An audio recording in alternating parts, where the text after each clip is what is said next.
I'm Saloni, by the way. The question is, people tend to go other countries for higher studies. What is your opinion if they don't have Desha Bhakti or not? Akkad వాళ్ళకి ఉన్నదా లేదా, or else వాళ్ళు అట్లా అక్కడ settle అయిపోతున్నారు actually total. ఇక్కడ చదువుకొని అక్కడ జాబ్ చేయడం కానీ అక్కడికి వెళ్ళి అక్కడే జాబ్ చేయడం కానీ దాని గురించి మీరు అడుగుతున్నారు.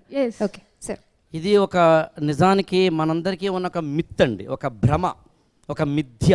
ఈ దేశంలో ఉన్న దాన్ని ఇండియన్ డయాస్పొరా అంటారు. అంటే ప్రపంచ దేశాల్లో ఉన్న అమెరికా కావచ్చు, యూరోపియన్ కంట్రీస్ కావచ్చు, ఆఫ్రికన్ కంట్రీస్ కావచ్చు, జపాన్ కావచ్చు, జర్మనీ కావచ్చు, లాంటి దేశాలకి వెళ్ళిన భారతీయులందరూ కూడా దాన్ని ఎకనామిక్స్లో రెమిటెన్సెస్ అంటారు.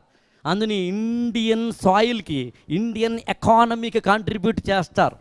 కాబట్టి అక్కడికి వెళ్ళడం వల్ల తప్పేం కాదు, అదేమి దేశభక్తికి ఏమీ వ్యతిరేకం కాదు. I don't think so. I'm too much practical person, అందుకని నథింగ్ లైక్ దట్.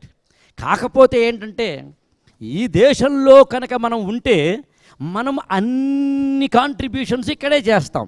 అంటే ఉదాహరణకి మీరు హైదరాబాదులో ఉన్నారు, ఏ ఐబిఎంలోనో లేదా జెన్పాక్లోనో ఎక్కడో పనిచేస్తున్నారు, you are earning some money.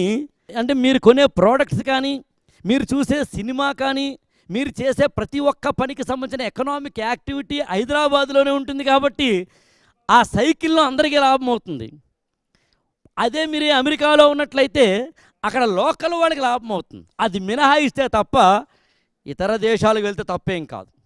But one thing is sure, అక్కడ ఎంత ఆపర్చునిటీస్ ఉన్నాయో పక్కన పెడదాం, ఇక్కడ కూడా మంచి ఆపర్చునిటీస్ ఉన్నాయనేది విషయాన్ని మనం గమనించి ఇక్కడ ఎక్కువ సేవ చేయడానికి ట్రై చేద్దాం.